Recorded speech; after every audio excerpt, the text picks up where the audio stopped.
al control jurisdiccional que hay sobre esas cautelas, con la diferenciación entre la legalidad, o sea, el control de legalidad y de razonabilidad de una medida versus el control de oportunidad, mérito, conveniencia que podría llegar a ser, y que obviamente está claramente vedado a la oportunidad, mérito, conveniencia de la jurisdicción cuando el código exige el pedido de parte, las características esenciales de cada una de las medidas cautelares. Pero bueno, o sea, volviendo al eje central, el artículo 294 de nuestro Código Procesal Penal define el momento de la acusación y cuándo sería procedente de la acusación, y marca un eje central que es la necesidad de que previamente se haya realizado la audiencia imputativa. El 294, realizada la audiencia imputativa prevista en el 274,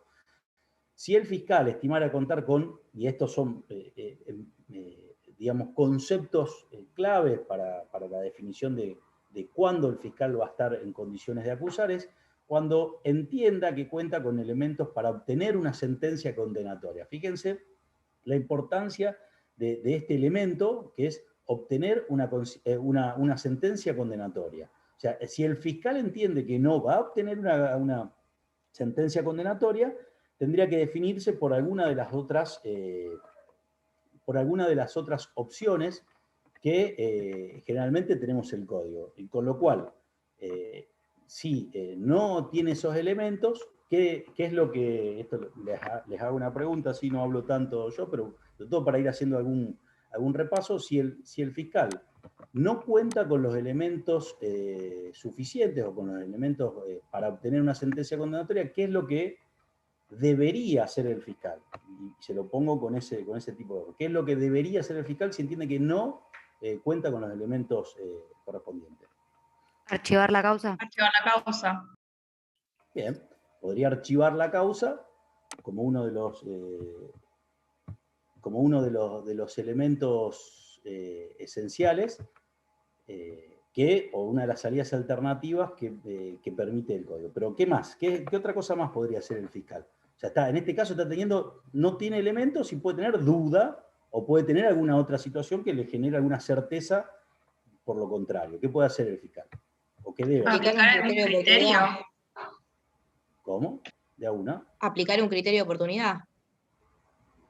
Podría ir a un criterio de oportunidad y si tiene certeza de que no tiene elementos para lograr una condena, pedir el sobreseimiento. Pedir el sobreseimiento. Bien, digamos. Todo ese conjunto de multipuertas está asociado a esa frase que ustedes ven en el 294. O sea, si no tiene los elementos para obtener una sentencia condenatoria, o por lo menos no estima tener los elementos para obtener una sentencia condenatoria, es como si lo trasladamos a sede civil o laboral, es transmitirle al cliente y decir, mira, no tenemos los elementos para lograr una sentencia en un juicio. A ver, ¿por qué se los hago comparativamente proceso no penal y proceso penal? Porque el fiscal tiene la obligación, en este caso, respecto de la certeza, cuando hablamos muchas veces de la prueba desincriminante y demás, decir, bueno, no hay elementos, pido el sobreseimiento, no hay elementos, pido el archivo, no hay elementos, bueno, busco una salida alternativa como un principio de oportunidad, como decía una de las compañeras, pero si lo trasladamos a la sede civil o laboral, en el caso de que el cliente viene y dice, bueno, esto es así, nosotros vamos a ir a un juicio y probablemente con los elementos que tenemos no vamos a lograr un fallo favorable. Independientemente de eso, el abogado le puede aconsejar al cliente, bueno, iniciemos igual el juicio. ¿Por qué? Porque vamos a ir a una negociación. Y la diferencia que hay es, muchas veces insistimos con lo del principio de objetividad, del fiscal y la legalidad, o sea, no tiene la obligación el abogado particular de tener en cuenta estos elementos, más allá de que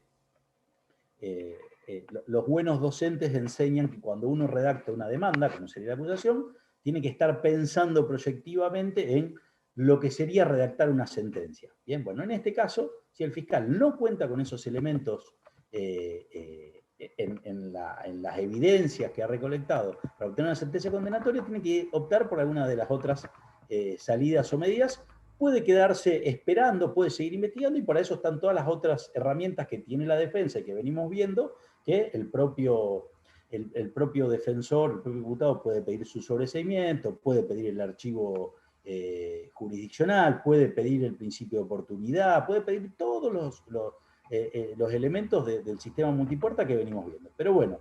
Profe, Sí. yo tengo una duda. Dale, ¿Cuál es Martina. la diferencia entre el sobreseimiento y el archivo? ¿Es el momento procesal en que se pide? No, fíjate que cuando vimos la clase de salidas alternativas, hablábamos de que el archivo fiscal hace referencia en realidad, el sobreseimiento hace referencia al contenido del archivo fiscal. Lo que vas a tener es, dependiendo qué causal vos utilices y cómo lo sostengas, porque para pedir un archivo vos necesariamente tenés que estar imputado, o sea, si estás antes de la audiencia imputativa, te estoy respondiendo respecto del momento procesal. Si estás ante la imputativa, vas a ir hacia una desestimación de la denuncia. Lo que vas a lograr, y en eso lo hablábamos en la clase respecto a salidas alternativas, lo que vas a lograr con un sobreseimiento es que va a estar asociado a lo que es la cosa juzgada y vas a tener que romper esa convicción jurisdiccional del archivo, esa resolución jurisdiccional del sobreseimiento, que a diferencia del archivo es una decisión del fiscal pura y exclusivamente. Por eso el sobreseimiento lo tiene que pedir el fiscal para que así lo resuelva el juez. Tranquilamente puede decir archivo fiscal y queda ahí. La diferencia, y cuando vimos el procedimiento de archivo, las causas pueden desarchivarse. O sea, cuando vos tenés o elementos nuevos, tenés situaciones particulares que permitan entender que hay elementos para avanzar, por eso tiene que ver mucho con lo de los elementos para avanzar, vas a pedir el desarchivo y va a intervenir el superior respecto del archivo ese. O sea, el fiscal regional va a tener que estar de acuerdo. Por eso, para diferenciártelo fácilmente, es archivo fiscal, es un acto de parte y puede reeditarse por una decisión de esa misma parte, y lo que es el sobreseimiento es una resolución jurisdiccional, una resolución judicial, un juez está diciendo, por la causal que nosotros habíamos visto en el 306, por remisión a lo que era específicamente el archivo fiscal, vas a tener esta resolución, un auto interlocutorio asimilable a sentencia, que te va a decir, hay una certeza respecto de la causal que vos estás usando. La certeza negativa de la participación, la certeza negativa respecto de que el hecho no existió, bueno, te va a dar otros elementos respecto de la convicción que vas a tener y quién dicta la resolución. Bien. Claro, entonces ahí cuando se dicta el juez un sobreseimiento, la investigación no se podría reabrir como si se podría en un archivo.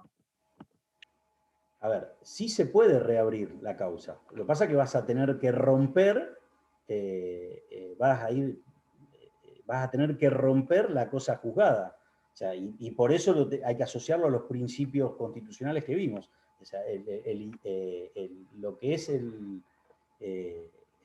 principio que alberga el non bis in idem, o sea, si vos ya fuiste juzgado por ese hecho o tuviste una resolución jurisdiccional que dice o que el hecho no lo cometiste, que el hecho no sucedió, que no, por la causal que vos tomes, vos vas a tener que romper, o sea, vas a tener que anular ese acto.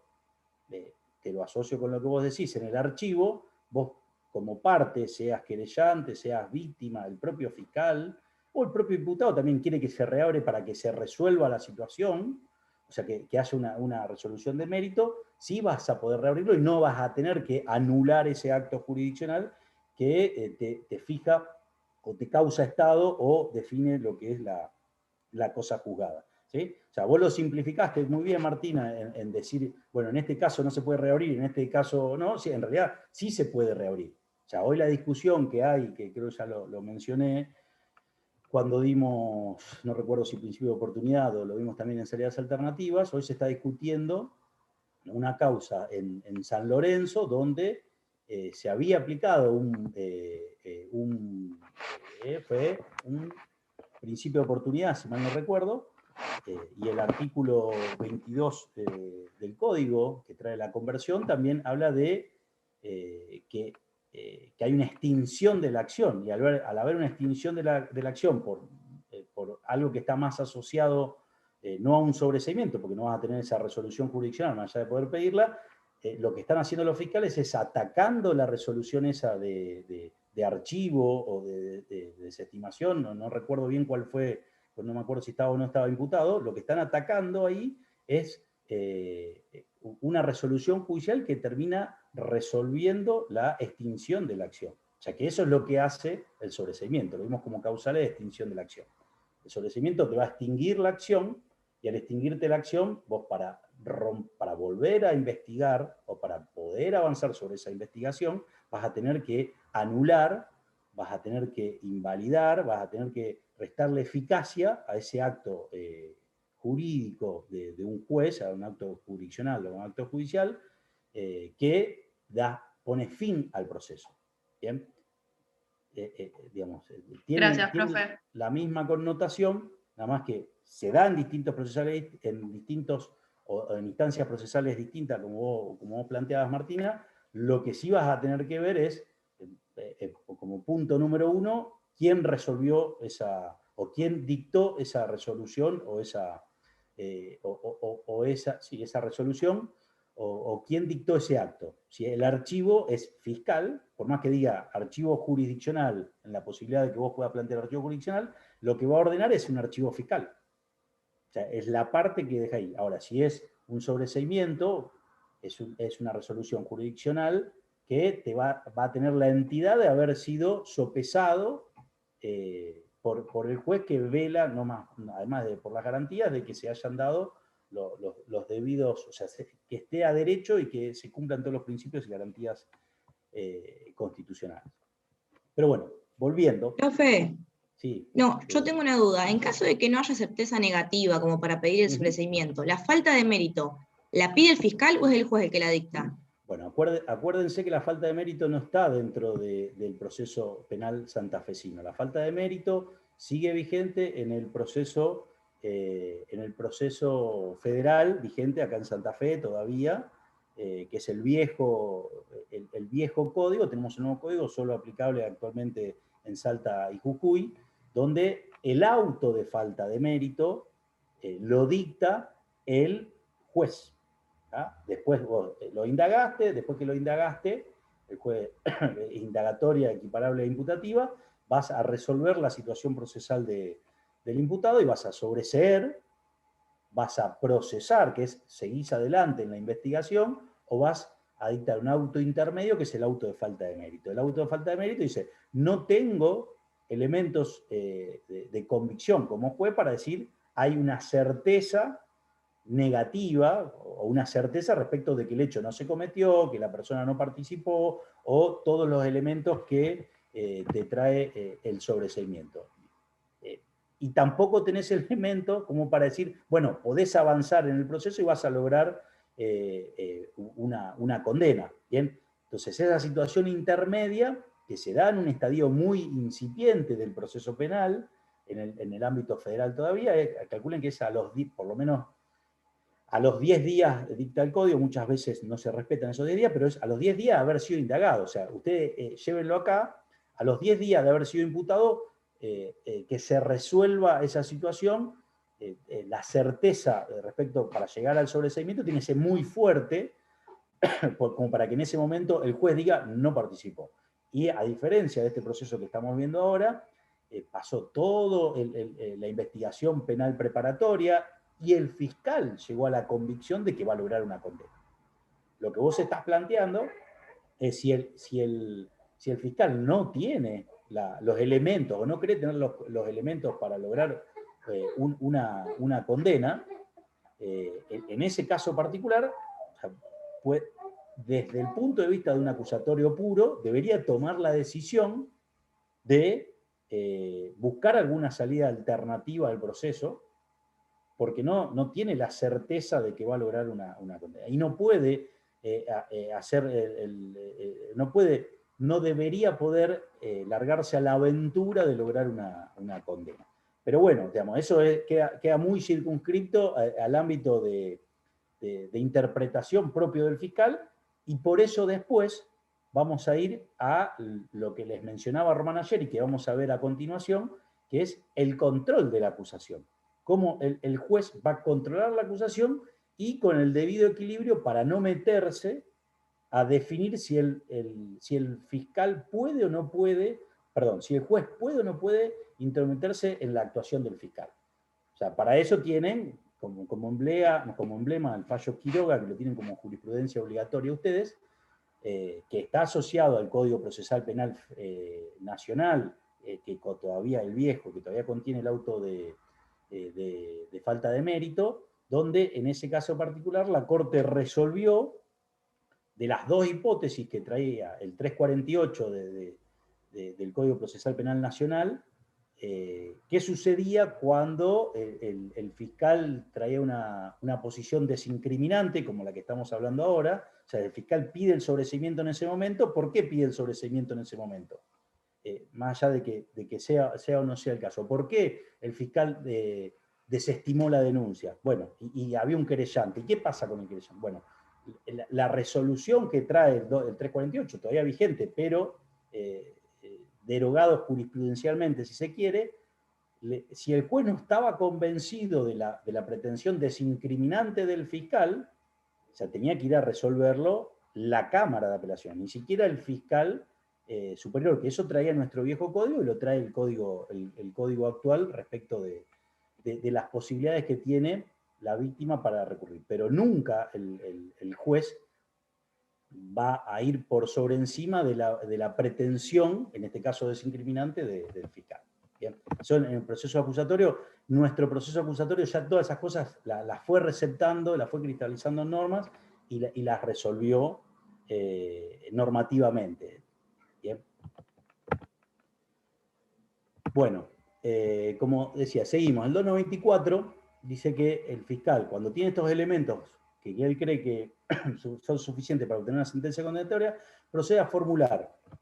Fíjense que acá es por escrito, o sea, como una demanda, su requisitoria de acusación ante el juez de la IPP, ante el juez de la investigación penal preparatoria. Bien.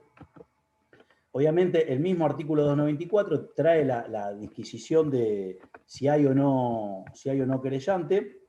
Voy a poner el cuadro, como les pongo yo aquí debajo.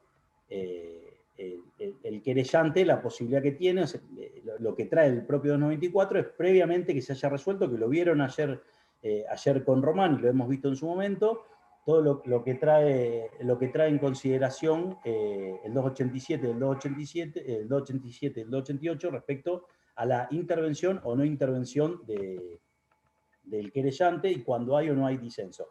Fíjense mismo que esto que estábamos hablando recién, vinculado a Quiroga, nuestro código trae esas diferencias que puede llegar a haber entre fiscalía y querella, no trae la intervención jurisdiccional y hace intervenir al fiscal regional. Como el fiscal regional, con los procedimientos internos y con plazos bastante cortos, termina resolviendo esa discusión en caso de que haya disenso entre el querellante y el fiscal, para resolver cuál es la acusación y con qué pruebas contar o no, y con la solución que trae el código, dice, bueno, listo, si el fiscal regional no tiene en cuenta, o sea, sin recurso alguno, sin revisión más alguna, lo que está proponiendo el fiscal, que se produzca antes o que se tenga en cuenta antes, lo que va a hacer lo que hace el código es, bueno, listo, que vaya y lo proponga para ser producido un juicio. Bien. Pero eso marca la clara diferenciación entre si hay una intervención jurisdiccional o no. Claramente está diciendo no hay una intervención jurisdiccional. Lo que va a hacer el juez va a ser el control de la acusación. Bien. Bueno, como les decía, presentada la acusación con las características que presenta el código, y resuelto la intervención o no del querellante para que haga su propia acusación, el código sigue desarrollando, todo dentro del título 2 del procedimiento intermedio, el contenido de la acusación y los distintos pasos procesales. Es importante que nos detengamos en lo que es el contenido de la acusación. No sé si lo vieron ayer con Román, si no lo vieron en forma, lo vemos ahora en forma rápido, acá se los comparto para que lo vean. Y esto se ha discutido mucho, o sea, lo que tiene que contener la acusación. Porque después nosotros vamos a ver en el 297 que si falta alguna de estas cuestiones, tanto la defensa como el propio tribunal puede hacer corregir estos vicios formales que pueda tener. Pero independientemente de eso, fíjense, bueno, los datos personales. El punto 2 es esencial, hacia la congruencia, o sea, la relación clara, precisa y circunstanciada y específica del hecho, con detalle de la extensión del daño causado, en caso de contraer varios hechos punibles independientes, la separación y el detalle de cada uno de ellos. Este punto es esencial al momento de hablar de estar ante una defensa, ante una defensa penal o ante una defensa efectiva. O sea, si yo como defensor no tengo bien definido sobre qué se lo acusa a mi defendido, al imputado, difícilmente voy a poder defenderlo. Entonces, esto es un eje central y por eso, cuando hablamos en su momento de la audiencia imputativa en la atribución de cargos tiene que tener estos elementos. Además de ser clara, precisa, circunstanciada respecto de los hechos, esa base fáctica es la que va a llevar, o sea, tiene que tener congruencia con esta acusación, porque si no hay congruencia de esta acusación, a mí no se me impuso en su momento como imputado de los debidos elementos, o sea, no sé de qué me tengo que defender. O sea, si el contenido de la acusación no es congruente con lo que me imputaron en su momento, o sea, necesariamente se arriesga la fiscalía y en su momento a tener un juicio que pueda llegar a ser declarado nulo, porque a mí nunca me atribuyeron ese hecho. Por eso es importante que coincida, o sea, si existió un nuevo hecho y antes de la acusación, el fiscal lo que tiene que hacer es ampliar la imputativa, o sea, tiene que imponerme de esos nuevos hechos y de la evidencia que cuentan en su momento. A partir de acá no se va a poder, bueno, vamos a ampliar la demanda, vamos a ampliar la acusación. La única manera de poder ampliar la acusación es que haya un hecho sobreviviente o algo por el estilo, pero si no se atribuyó claramente y no está bien especificado en esta presentación por escrito, no vamos a tener congruencia, no vas a poder defenderte de esto. Y en este caso particular, pues si hay querellante, el querellante no va a poder avanzar sobre otros hechos. ¿Bien? Por eso la importancia del 287 y el 288 respecto a estas nuevas pruebas que quiere incorporar el querellante. Porque, por ejemplo, si el querellante entiende que el hecho que se sucedió de otra manera y me cambia la participación del sujeto, bueno, esos otros hechos que vos no me estás acompañando, la disquisición que pueda tener la querella como acusador privado con el acusador público tiene que ventilarse antes de este momento. En este momento ya tenés que definir bien cuál es la acusación que vos vas, a la cual te vas a enfrentar. Bien. Los Profe, fundamentos. una pregunta. Perdón. Sí. No, que si en el caso en el cual se presente un nuevo hecho, hay que pedir entonces una ampliación de la imputación, no de la acusación. Y porque, a ver, la imputación es tu primer acto de defensa. Como imputado tenés el primer acto de defensa. Todo lo que no hiciste en aquel momento, o sea, vamos a entrar en un momento procesal donde ya vas a ir al juicio. O sea, el fiscal ya tiene la convicción sobre el hecho. O sea, si no hay otro... a ver, ¿por qué insisto sobre los hechos? Porque lo que se va a juzgar no es sobre exclusivamente del hecho, se va a juzgar sobre hechos. Si el hecho sucedió o no sucedió, si sucedió de tal o cual manera y si produjo tal o cual efecto lesivo o daño. Fíjense que el inciso 2 habla relación clara, precisa, circunstanciada y específica del hecho con detalle de la extensión del daño causado. ¿Bien? O sea, si yo no definí bien la base fáctica, o sea, lo que tengo que hacer es volver a definirla, la base fáctica. Porque vamos a ir a discutir sobre eso. Y es más, en esta audiencia preliminar es donde vamos a acordar, las pruebas, si querés, o los hechos no controvertidos, como ya venimos viendo y lo vamos a ver más abajo, vamos a acordar sobre qué vamos a discutir en el juicio.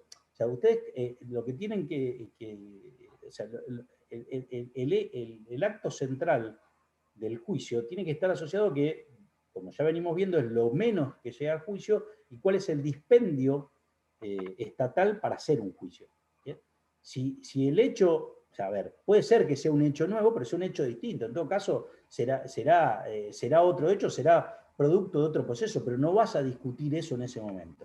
O sea, se entiende que la imputación tuvo que haber contenido todos los hechos que llevaron a la convicción del fiscal a decir, bueno, acá voy a acusar.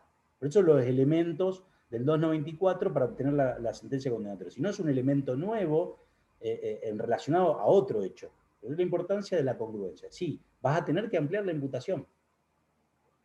Y entendiendo si lo vas a juntar en este juicio. Si no, bueno, vas a avanzar sobre este hecho. Ahora, ante esa circunstancia, Bárbara, te vas a someter a que si vos en el juicio no lográs conmover como fiscal al tribunal y no lográs romper el principio de inocencia, ¿a dónde te va a llevar? Te va a llevar a que, esto que hablábamos antes, preguntaba Lourdes, creo, no me acuerdo con quién hablaba, de que si logra una absolución, esa absolución que se va a lograr como defensa, como imputado, y llega a la firmeza, va a ser cosa juzgada. Y si es cosa juzgada, es lo que contiene el non bis in idem. Y si es non bis in idem, me decía, bueno, no, pero en realidad este otro hecho a mí me cambia la circunstancia. Bueno, listo, pero ya lo juzgaste. O sea, y vos dejaste afuera ese hecho que era esencial para probar lo que después en el juicio no pudiste probar.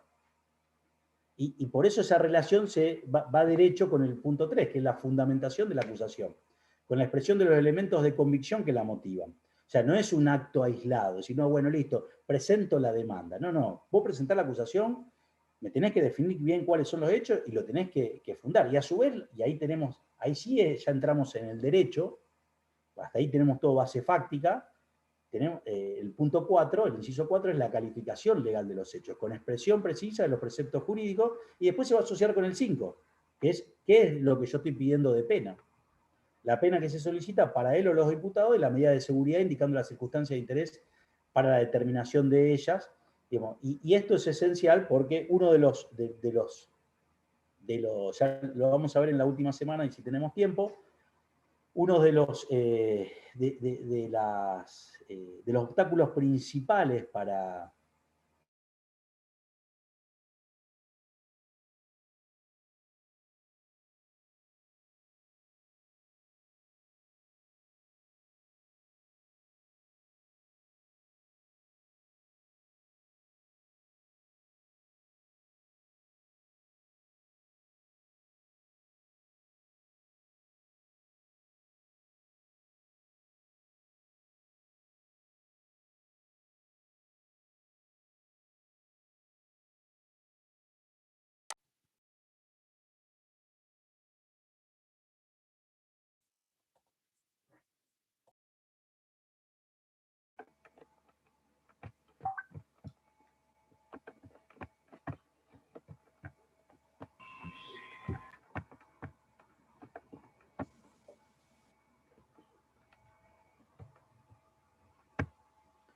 Bueno, ahí volvimos.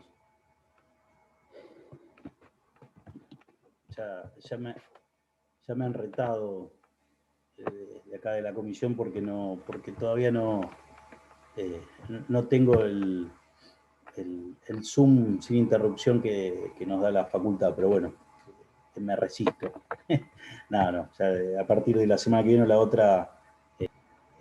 Pero bueno, como les decía, la importancia de toda esta secuencia que va del inciso 1 al 5 es que la posibilidad de asociar otro tipo de procedimientos, como sería el procedimiento o el proceso penal para menores de edad, justicia penal juvenil.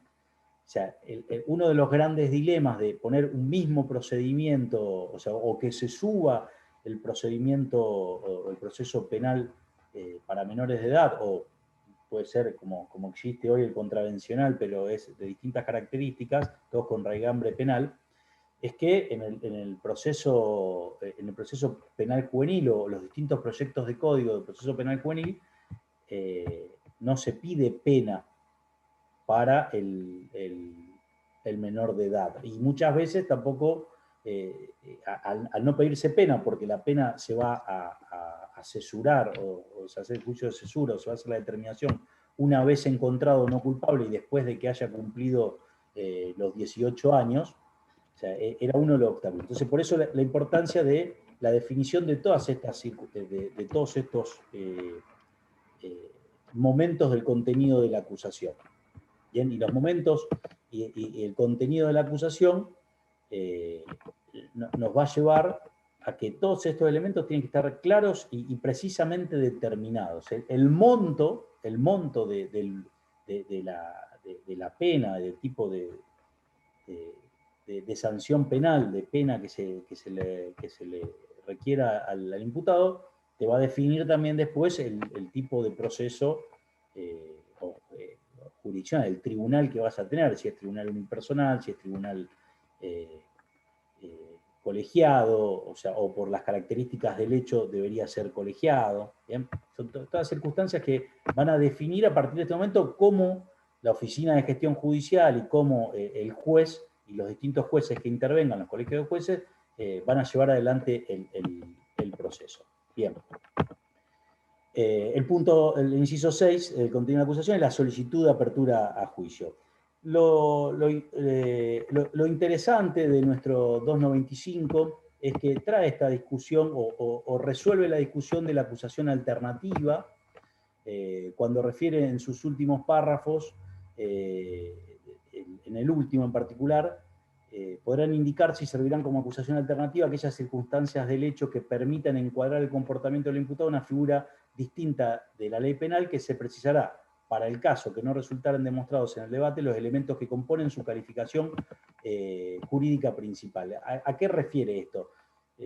Está altamente discutido, ya está resuelto igualmente, pero y nuestro código trae una solución, lo que es la acusación alternativa. La acusación alternativa, que es muy común, y que en otros procesos, no como el penal, son habituales. En este caso en particular lo que busca es no vulnerar el derecho de defensa. O sea, si yo tengo una acusación alternativa donde a mi defendido lo tengo que asistir en la defensa de, bueno, esta persona participó, es autor de tal delito, y si no es autor de tal delito es encubridor. Es difícil de defender esa situación, sobre todo porque tiene que ver con la responsabilidad penal de la persona. O sea, no es lo mismo defender al autor que defender a quien encubrió. O sea, y más teniendo en cuenta que quien encubrió no puede haber cometido el ilícito principal. O sea, no existe el encubrimiento del propio delito. ¿Bien? Entonces, esas circunstancias nuestro código las define y tiene que ver más que nada, bueno, con cómo lo define ese párrafo, que puede ser misma base fáctica, distinta figura penal, pero misma base fáctica. O sea, la base fáctica del autor no puede ser la misma base fáctica atribuida al encubridor. O sea, el hecho es el mismo, es cierto, pero no te estoy atribuyendo haber cometido el hecho en primera persona, sino haber permitido o haber encubierto o haber facilitado o haber receptado. Los verbos típicos también son distintos. Bien, con toda esta introducción que fue bastante larga, ahí sí nos metemos de lleno en lo que es la audiencia preliminar propiamente dicha. Bien, vuelvo a compartir pantalla. Bien, y en esta línea de tiempo que yo les hago, o sea, es bastante difícil de entender, pero lo importante es que ustedes, a ver, este es un cuadro mío, ustedes pueden hacer el que ustedes deseen, pero lo importante es que vayan viendo qué es lo que sucede en cada momento. Fíjense que ya cuando nosotros entramos en el 296, obviamente dice, presentada la acusación del fiscal y del querellante en caso de que estuviera, el juez de la IPP notificará de inmediato a las partes y pondrá a su disposición la documentación o los documentos y medios de pruebas materiales para que puedan examinarla en el plazo común de 5 días. Estos documentos, en el 295, en el penúltimo párrafo, los define. Es decir, bueno, o sea, ¿y por qué dice las partes? Porque a lo mejor el querellante presentó algo distinto que el fiscal algo distinto que el querellante, y también tener la parte, obviamente, el imputado o los imputados, dependiendo los hechos que tengan. Esto es, bueno, en realidad te corre una vista, yo acá se lo pongo en el cuadro, como decir, bueno, una vista por 5 días de los documentos que están definidos en el 295 para ser vistos. En definitiva, dice que pone eso a disposición, pero notificará, dice, inmediatamente a las partes, inmediatamente. Por eso yo no le pongo un plazo ahí. Desde que está la acusación dice inmediatamente. Después lo que sucede en la práctica es otra cosa. O sea, porque a partir de ese momento, y en definitiva de la notificación, por eso le pongo arriba de vista convocatoria a la audiencia, notificación, desde ese momento es que se cuenta. ¿Bien? Ese momento es que se cuenta para la presentación de las partes del 295, para poder revisar los documentos y los medios de prueba, para ofrecer prueba en la audiencia preliminar, que es lo que tenemos en el 300, y arriba de todo ven que la convocatoria de la audiencia dice que tiene que darse en un plazo que no pueda ser, o sea, que tiene que ser entre 10 y 20 días para la audiencia oral preliminar. Bien. Esto, que parece así tan fácil, después se empieza a entrecruzar en distintos plazos que sigue dando el código. Lo importante es que la reforma que se hace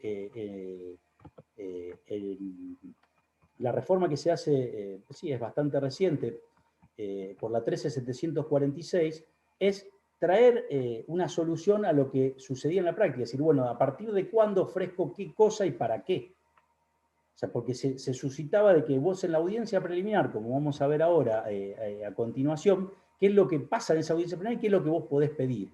¿Bien? Entonces, cuando ustedes ven esas circunstancias, se van a empezar a mezclar. Por eso le digo, esto que yo hice en un cuadro muy, muy feo, muy horrible, háganlo ustedes, pero estudiando esta línea secuencial. Bien, y volviendo al cuadro. Una vez que yo notifiqué, o sea, yo, tribunal, por eso lo pongo, el tribunal notifica tanto la audiencia oral como corre la vista para poder ver los documentos y los medios de prueba, ahí se disparan los plazos. Si esos plazos es lo que a mí me van a llevar, y ahí sí seguimos en código, el 296 dice, después de esos 5 días, el segundo párrafo, en el mismo acto se convocará, lo que veíamos a la audiencia oral, que no puede ser menor a 10 días y ni puede ser más allá de 20, generalmente no sucede. O sea, es más, si terminan haciendo una audiencia en el medio, es una audiencia que es preparatoria del juicio, porque es como que se extiende bastante en los plazos, y define el 296 en el último párrafo que el juez de la IPP, el juez de la investigación, no permitirá que en la audiencia preliminar se pretendan resolver cuestiones que sean propias del juicio.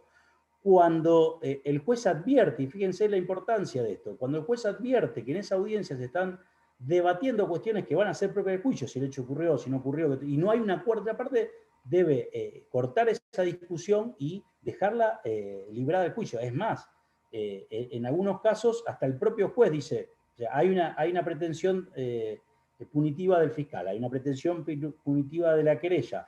No hay elementos, o sea, ahora vamos a ver por qué digo esto, no hay elementos para un sobreseimiento, o sea, no está esa certeza negativa, bueno, vayan a ventilarlo al juicio. O sea, porque si no vas a terminar discutiendo en esa audiencia preliminar que, en definitiva, esta audiencia preliminar es un filtro. La audiencia preliminar lo que hace es filtrar para que al juicio llegue únicamente lo que se haya que discutir, lo que tenga que discutirse. 297. ¿Cuáles son las facultades de las partes? O sea, dentro de los 5 días de notificada la audiencia prevista en el artículo anterior, las partes por escrito podrán. Y ahí empezás a ver qué es lo que vas a discutir en esta audiencia, que obviamente lo vamos a ver después en lo que va a resolver el juez en el 303. ¿Bien? Y acá las partes pueden señalar, como les decía antes, los vicios formales o el incumplimiento de aspectos formales de la acusación, que es lo que falta, que no está, porque no está, cómo está, no está definido, no es claro, no es preciso. Podés discutir esas cuestiones. objetar la solicitud de sobreseimiento sobre la base de defectos formales o sustanciales. O sea, no tener los elementos para pedir el sobreseimiento o no tener los elementos sustanciales para llegar a un sobreseimiento. Lo podés plantear acá previamente y, como dice el artículo, por escrito. O poner excepciones, las excepciones previstas en el código, cuando no hubieran sido planteadas con anterioridad. Solicitar sobreseimiento. O sea, acá vos podés solicitar el sobreseimiento, proponer una aplicación principio de oportunidad, probation, digamos. Esto, cuando nosotros veíamos todas estas salidas alternativas, tenían un tiempo límite para el principio de oportunidad, para la suspensión de juicio de prueba es otro, pero el principio de oportunidad dice hasta la audiencia preliminar. Bueno, este es el último momento, por ejemplo, para pedir un criterio de oportunidad. Medidas cautelares, anticipo jurisdiccional de prueba, el 298, que es el que sí, que ya lo vimos hace unas semanas. Proponer un abreviado, digamos, todo lo que se puede proponer. Y lo importante, bueno, la conciliación, puede ir la conciliación, pero el inciso 11 es importante porque estos van a ser los incidentes. Plantear cualquier otra cuestión incidental que permita una mejor preparación del juicio. Y de esto después se le van a disparar otros plazos. ¿Bien? Estas presentaciones de las partes, fíjense, yo les pongo ahí abajo, presentación de las partes 297 y una lista 48 horas, el 297 inciso 11, porque cuando se plantea lo del inciso 11, después vos vas a tener, por el artículo 300, si no vamos más adelante, vas a tener esas 48 horas para poner en conocimiento, si el tribunal estima que tiene que poner en conocimiento de estos planteos incidentales a las demás partes, para que ellos también puedan ofrecer los medios de prueba y a resolver es como darle otra vez el contradictorio, porque recuerden que los incidentes, viendo procesal, teoría general del proceso, los incidentes generalmente son mini juicios, o sea, son juicios dentro del juicio. Bueno, ¿no? Como tenés que dar la posibilidad de contradicción y que no se genere un berenjenal en la audiencia, tiene esta presentación. ¿Bien? Profe, dale. Yo tengo una pregunta. ¿El tema de los plazos juega como en sede civil el tema de la preclusión o no? Bueno, es una... A ver, los plazos tienen la lógica de ser cumplidos. Obviamente las discusiones que vas a tener acá van a ser, si vos privás de la posibilidad de defensa por un exceso... Claro, yo he leído que era medio violatorio del derecho de defensa el tema de la preclusión en sede penal. Bueno, por eso yo les aclaré de antemano de que estos plazos que son ordenatorios, o sea, obviamente la preclusión es aplicable a cada uno de los pasos procesales que están definidos. Ahora, el problema lo van a tener con esto que está diciendo, cuando empezamos a discutir y que se ha definido por la Corte Suprema de Justicia de la Nación ya hace rato,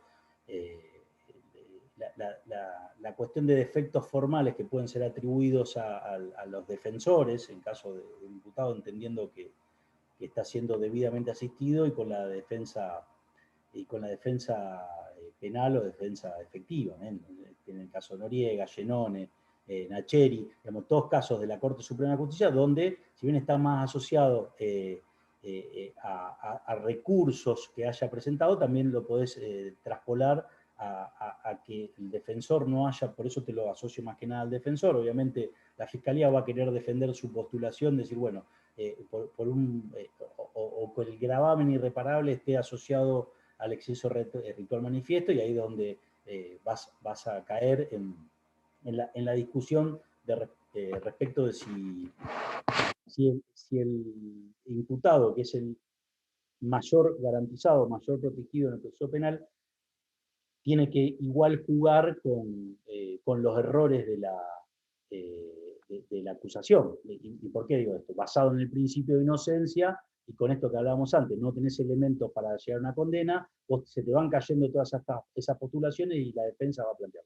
Lo que va a buscar nuevamente acá en la Corte, y definido más allá de los precedentes mencionados, en lograr y intentar buscar que todas las resoluciones tengan la debida razonabilidad en la toma de decisión, porque si no entramos no solo en el exceso ritual manifiesto como gravamen irreparable, sino que vamos a entrar en una lógica de anteponer las formas a lo que en definitiva vos tenés que proteger, que es la validez del acto. Bien, entonces, sí, los plazos en principio jugarían con la preclusión que vos decís, pero vas a tener que ver en el caso concreto de no afectar básicamente la garantía de la debida defensa o el derecho de defensa, sobre todo efectivo del imputado. ¿Bien? Bueno, por eso, siguiendo estos plazos que deberían cumplirse de esta manera, el Código intenta con la reforma incluir algunos pasos previos, o por lo menos decir, bueno, listo, yo te doy la posibilidad de que vos ofrezcas la prueba para las distintas opciones. Por eso, el artículo 300, y ahí me saltó un poquito, el artículo 300 lo que trae es el ofrecimiento de la prueba para la audiencia preliminar. O sea, si todo lo que yo tengo que resolver por los pedidos del 297 en la audiencia del 303 tienen algunas probanzas, bueno, vos vas a tener 5 días para ofrecer la prueba para la audiencia preliminar, que va a ser distinta de la prueba que vos vayas a ofrecer para el juicio. Fíjense que el 299 dice, la parte deberán ofrecer la prueba para el juicio oral 3 días antes de la audiencia preliminar. ¿Bien? Entonces, si estamos viendo el cuadro, fíjense que yo le pongo el 299 más cercano a lo que es la audiencia oral preliminar, ¿bien? 3 días antes vos vas a ofrecer la prueba para el juicio oral y vas a ofrecer la prueba para la audiencia preliminar como máximo a los 5 días de haber sido notificado de la audiencia que se va a producir. ¿Bien? Uno es un plazo que tiene un límite y otro es un plazo que se te va a vencer. ¿Bien? Si vos vas a ofrecer la prueba 2 días antes del juicio, en principio no te la deberían aceptar. Y si la ofreces la prueba para la audiencia preliminar el día 6, 7, 8, 9, bueno, el plazo dice que es a los 5 días. Volviendo a código, pero más allá de los plazos, para no volvernos tan locos, lo importante es ver qué es lo que contienen cada una de estas instancias. ¿Bien? El 299 es la parte de verano ofrecer la prueba para el juicio oral 3 días antes de la fecha de audiencia preliminar. A tal efecto presentarán testigos, peritos, intérpretes que pretendan sean convocados al debate con indicación del nombre, profesión y domicilio. Acompañar igualmente los documentos, y acá esto ya lo vamos a ver, creo que la semana que viene, vamos a ver litigación, en las pautas de litigación, quienes hayan hecho litigación, curso, materia, lo que sea, el acto central de un juicio oral va a ser los testimonios, lo que se incorpore con la inmediatez y con la oralidad de lo que sucedió en momentos anteriores, lo que haya sido percibido por los testigos, pero sobre todo está basado en la oralidad y lo que digan los testigos.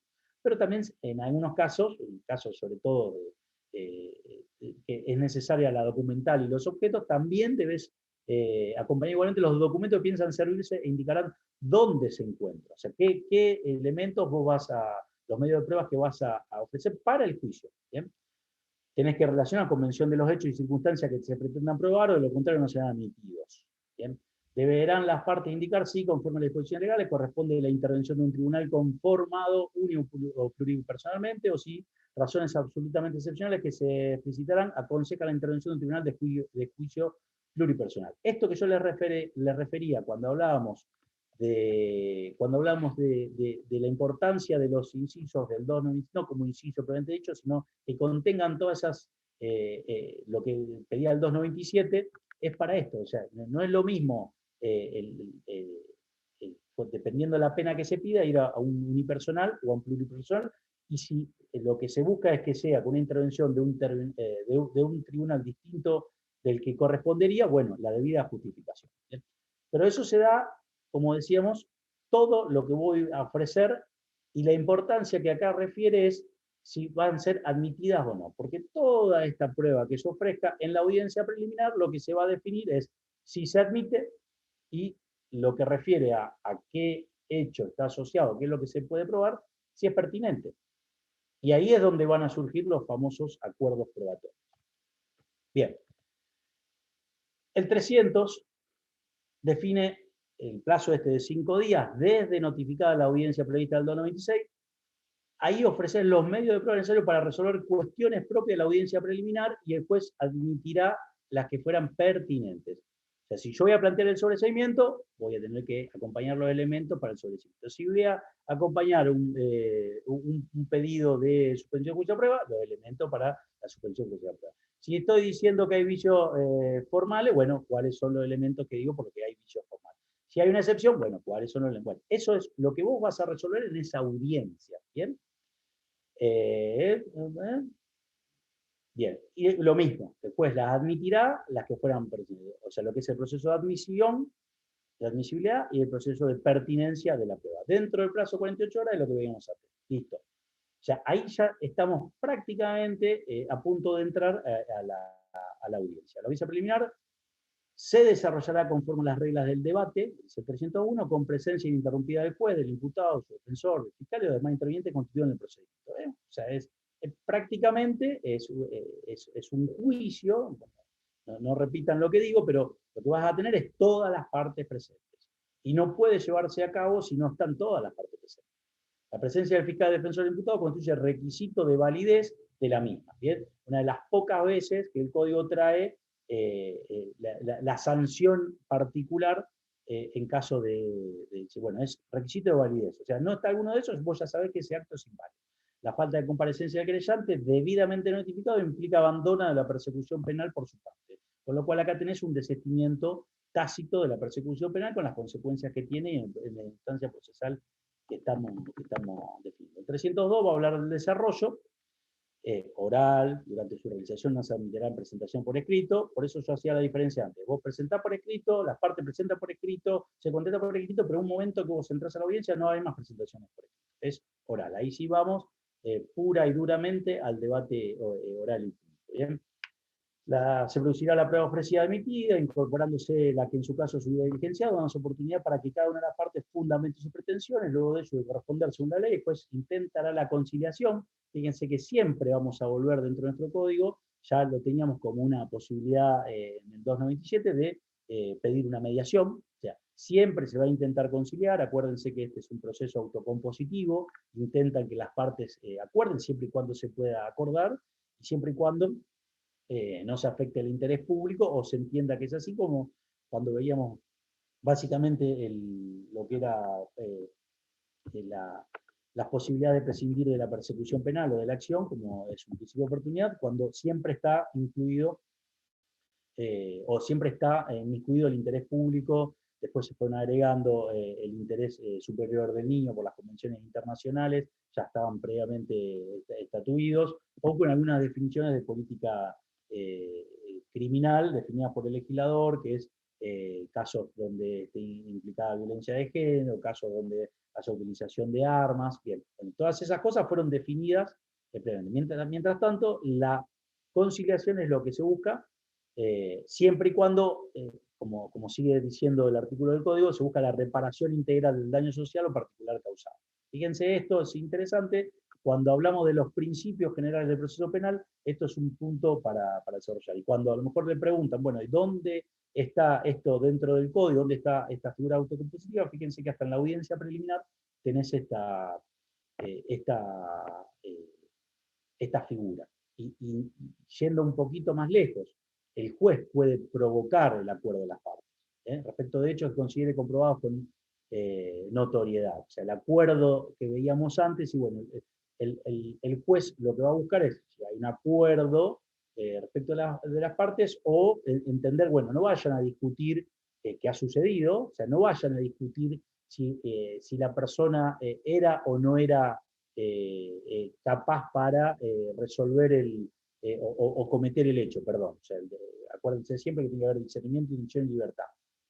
Muchas veces he visto varios casos donde el juez mismo le propone que vayan a una medida de seguridad. ¿Bien? ¿Por qué? Porque está entendiendo que el artículo 34 del código va a ser efectivo penal, ¿no? Va a ser efectivo en este caso porque la persona estaba fuera de sus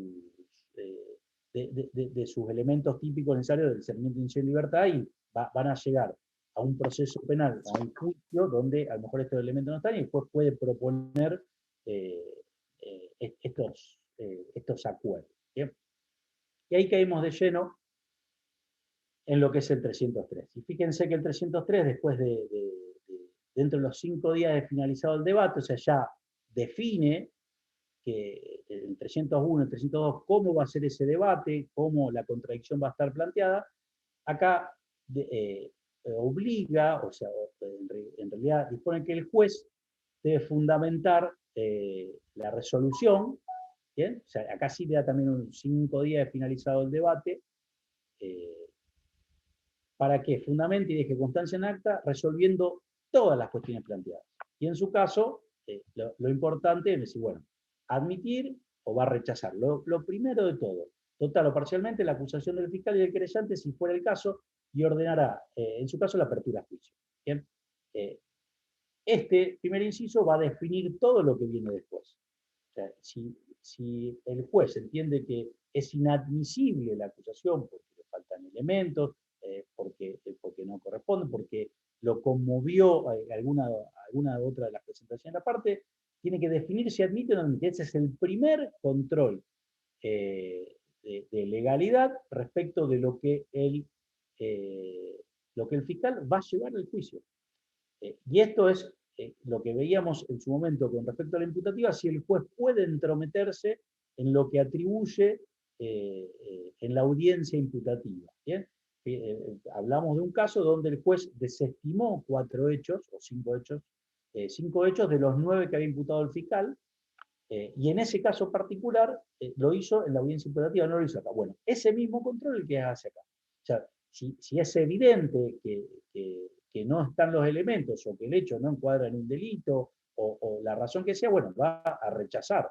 Obviamente, después lo que puede hacer es los otros planteos que se hayan presentado. Por eso seguimos con el inciso 2. Ordenar la corrección de los vicios formales de acusación. Si le plantearon los vicios formales, bueno, va a ordenar los vicios que se puedan subsanar. O sea, bueno, listo, ordenalo de esta manera. O sea, fíjense que este juez de la audiencia preliminar es un juez bastante más proactivo. Esto llevado al ámbito civil y comercial es lo que hoy acá en Santa Fe se conoce como oralidad efectiva, y es una audiencia que se llama audiencia de proveído de prueba. El juez en esa audiencia de proveído de prueba tiene una intervención bastante importante. Bueno, esto acá quizás es el momento más cuestionado desde el punto de vista de un proceso penal puro, acusatorio. Sí, bueno, ¿cómo el juez interviene? Bueno, el juez interviene porque está resolviendo cuestiones que tienen que ver con el acto esencial y primordial que va a ser el juicio. O sea, no pueden llegar a cualquier cosa. Después va a tener en la práctica que muchas veces, para no entrar en esas discusiones, sí se admiten algunas pruebas de más, ahora vamos a ver el tema de pruebas, al efecto de, bueno, no caer en eso que hablamos antes con Lourdes, de que el juez se entromezca, haga una intromisión en lo que es la estrategia de defensa y no vaya a suplir las voluntades tanto de la Fiscalía como las deficiencias de la Fiscalía o la defensa respecto de lo que está llevando adelante en el proceso. ¿Bien? No se tiene que intrometer, pero tampoco puede dejar pasar cuestiones que son de flagrancia o de violación legal. ¿Bien? Va a tener que resolver las excepciones planteadas, va a sobreseer si se presentaron los presupuestos necesarios. Para sobreseer tenemos que ir al 306, lo vamos a tener más adelante, pero ya lo vimos. Va a aplicar la suspensión de juicio a prueba, va a ratificar, revocar, sustituir, modificará las medidas cautelares, va a imponer si en caso que hayan pedido, ordenará si corresponde el anticipo jurisdiccional de prueba solicitado, aprobará los acuerdos a los que hubieran llevado las partes respecto a la reparación civil, ordenará todo lo necesario para ejecutar lo acordado. Y bueno, listo, llegaron a un acuerdo, y este acuerdo, bueno, ¿cómo lo va a ejecutar? Lo va a sacar en esta resolución el juez. Admitirá o rechazará la prueba ofrecida al juicio. Fíjense, acá lo que hace es un análisis de admisibilidad, y si no lo admite, lo rechaza.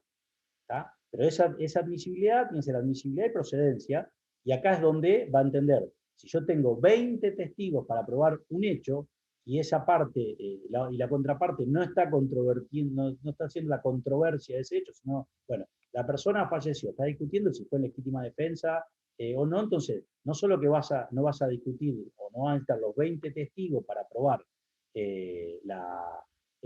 la muerte, porque ya se está admitiendo que se murió, y que se murió la persona en razón del hecho que generó o lo imputado, sino lo que está definiendo es la legítima defensa o no.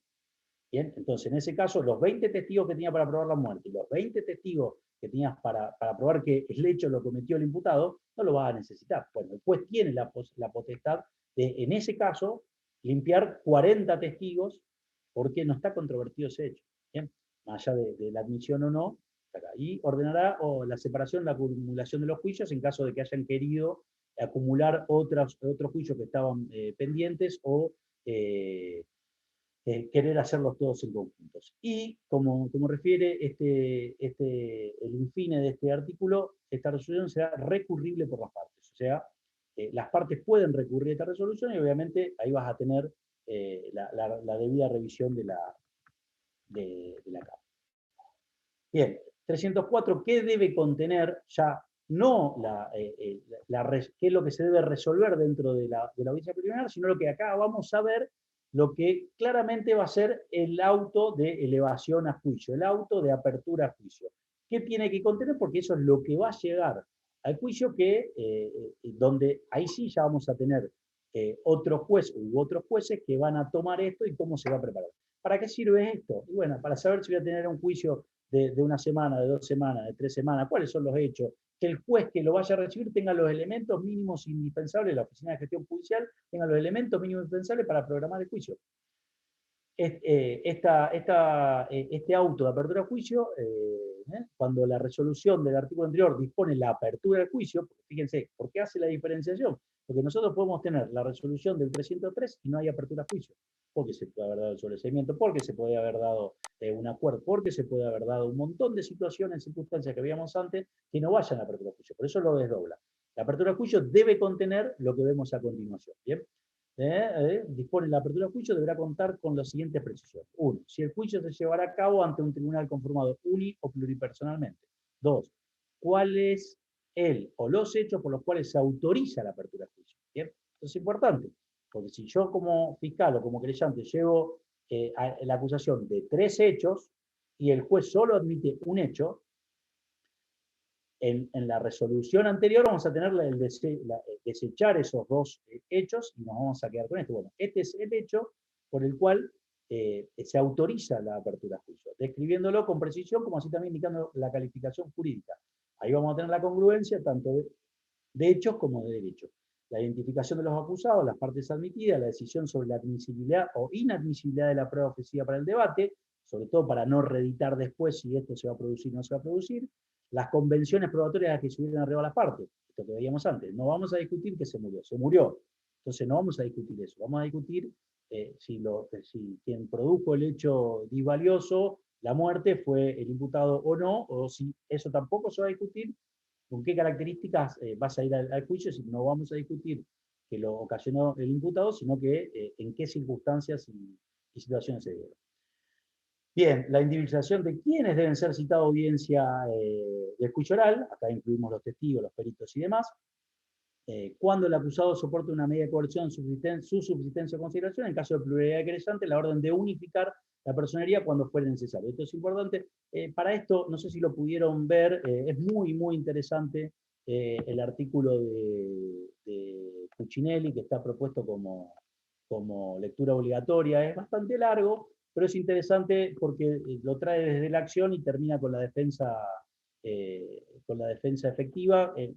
Toca bastante bien este tema de la acusación alternativa y refiere la cuestión de la unificación o no, sobre todo por la clonación de las pretensiones punitivas y cómo el imputado y la defensa hace para tener una defensa ante una única acusación o cómo abordar la alternativa. Bueno, eso es interesante, porque acá también se tiene que definir esto. ¿Quiénes cómo se unifican las personerías cuando fue necesario? Entonces se dan casos donde hay muchos damnificados, o podría haber muchos damnificados, muchos ofendidos, y puedan participar en el proceso penal. Si no, está representado en la figura del fiscal, si no hubiera querellante. y la orden de remitir las actuaciones, la documentación y cosas secuestradas a la Oficina de Gestión Judicial. Si bien son cosas más administrativas, es importante que todo esto lo contenga para que ese auto sea valga la redundancia, sea autosuficiente. O sea, no necesites otra cosa más. Bien. Y el 305 de los efectos que genera esta audiencia preliminar. El auto de apertura a juicio es irrecurrible, sin perjuicio en su caso de la impugnación de la sentencia definitiva que se dictará en juicio. No obstante, la defensa en esta oportunidad podrá hacer uso de la facultad prevista en el 143. ¿A qué va con esto? O sea, si no entramos, y esto fue una de las modificaciones, entramos en el recurso. Lo que se busca acá es, si ya llegaste a esta instancia, vas a ir a juicio. Y trata, obviamente, todo lo que sea de grabable e irreparable, la Cámara lo revisará. O sea, denegarán el recurso en primera instancia y podrás ir en queja, ya lo vamos a ver en la semana de recursos, a la Cámara, al Colegio de Jueces de Segunda Instancia. Profe, una pregunta. Entonces el juez tiene que dictar dos resoluciones distintas, la del 300... A veces está en la misma resolución, pero vos lo que tenés que escindir esto para que quede bien diferenciado qué es lo que va a ir a juicio. O sea, okay. ¿A qué voy con esto? No tiene por qué saber, vamos al acuerdo abreviado. En la resolución se plantea un abreviado y se rechaza.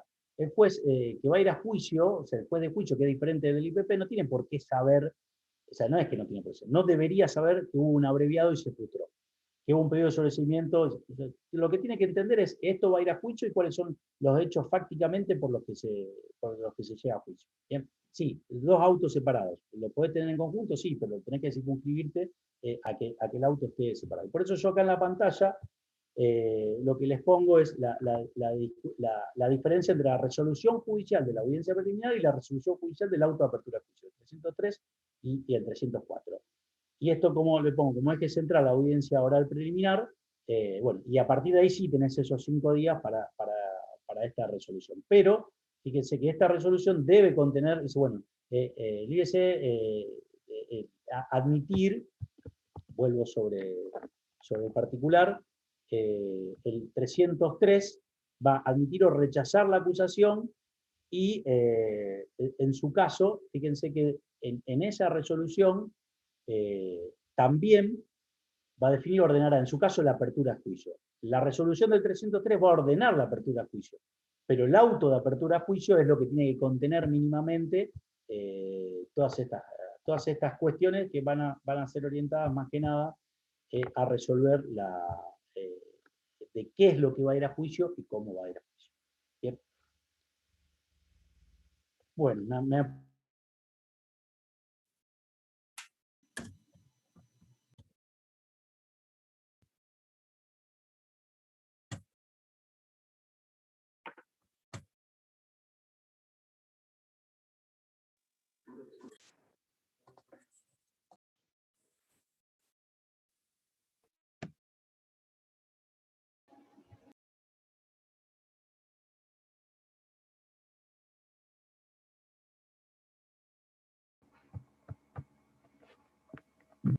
se me cortó mientras estaba diciendo que me había apurado y quedaban unos minutos. Pero bueno, bienaventurados los que volvieron.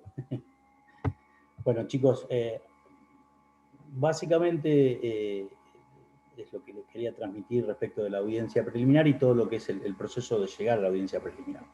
O sea, con todas estas complicaciones, pero más que nada, más que las complicaciones, la importancia de la distinción entre que es el acto procesal más importante antes del juicio. En esto vas a definir mayormente la salida multipuerta por la cual estamos en este. Fíjense que lo que preguntaba al principio la compañera, no se habla de archivo, acá no vas a llegar al archivo. Si el fiscal ya acusó, no vas a llegar a un archivo, vas a ir a una resolución de mérito y de fondo que te resuelva el proceso, vas a ir a un sobreseimiento, no vas a ir a otras las salidas alternativas que se prevén para un momento anterior en el proceso. Bien. Bueno, chicos, ¿alguna preguntita para los que retornaron? Profe, sí, yo me Dale, quedó una Valentina. duda. Sí. Cuando habíamos hablado del fallo Mariau, Sí. me surgió la duda cuando, o sea, el artículo 303 habla de la resolución.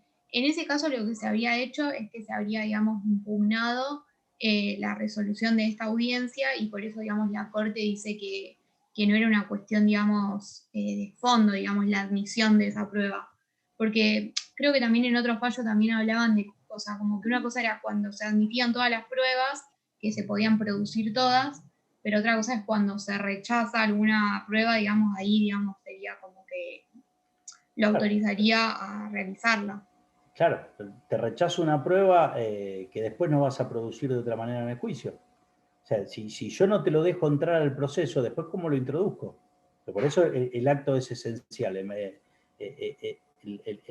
El permitir que ingrese o no ingrese al proceso, o sea, y la defensa va a discutir, no, pará, no me podés usar esta declaración porque yo necesito que eso se utilice allá. Y las inconveniencias que a vos te va a generar, donde si vas a tener un procedimiento abreviado, o sea, el procedimiento abreviado es un reconocimiento de responsabilidad, más allá de la reforma que tuvo el código, el reconocimiento de responsabilidad te va a arrastrar de que, bueno, vos sí cometiste el hecho, en principio por un acuerdo que vos tuviste, pero no vas a ir al proceso junto con los otros que deberían hacer un esfuerzo, un plus de esfuerzo para poder probar de que no participaron. Y por eso la importancia de escindir las resoluciones. Porque acá vas a tener, no en la declaración, sino en la aceptación de un procedimiento abreviado y los otros sujetos van al juicio. Bueno, acá eso se da todo el tiempo, donde vos tenés procedimientos abreviados y los juicios van. Hablamos la semana pasada de la mega causa, donde vas a tener, ya está fijado juicio oral ahora para septiembre, y en ese proceso tenés personas que salieron del proceso con abreviados, personas que salieron del proceso con probation, personas que salieron del proceso con principios de oportunidad. Entonces, la importancia, volviendo a lo que preguntabas vos, Valentina, la importancia de que en esta audiencia se admita o no se admite una prueba. O sea, si yo puedo admitir la introducción de la prueba por lectura, o sea, no estoy permitiendo contraexaminar a la persona. Ahora, si la admito para no hacerlo volver al proceso, debe tener la connotación que vos le vayas a dar dentro del juicio oral, pero no la va a poder contradecir, la va a tener que contradecir con otra cosa. Eso es la importancia de la inmediatez o la inmediación con la prueba. ¿Bien? Y esta audiencia que a lo mejor me deja fuera una prueba que yo la voy a necesitar en el juicio para poder probar lo que quiere probar, o viceversa. O esa prueba va a ser irrefutable porque no voy a poder contradecirla. Voy a tener que construir alrededor de esa prueba un montón de otras pruebas para poder eliminar esa posición que va a conmover al tribunal mucho más de que si yo puedo hacerlo como contraparte, sea acusación o defensa, pueda hacerlo,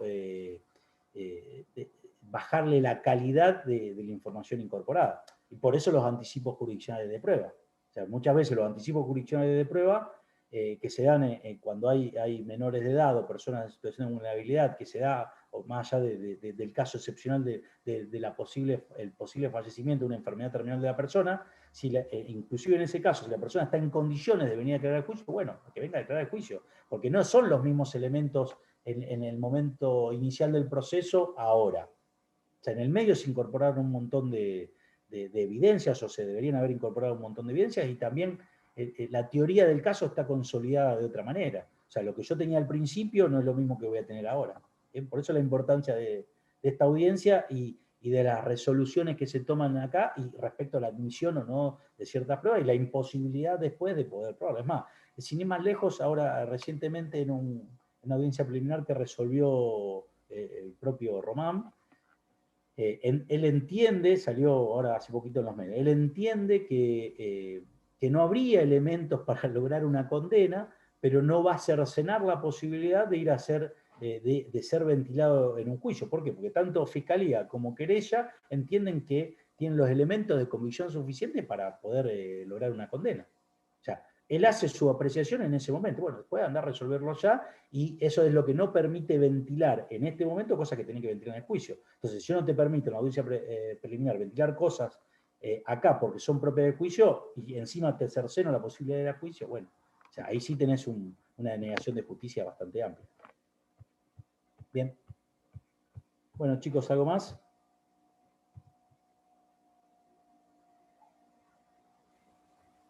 Bueno, listo. Nos vemos el miércoles que viene, creo. El miércoles, o no sé si va a estar Romano o yo.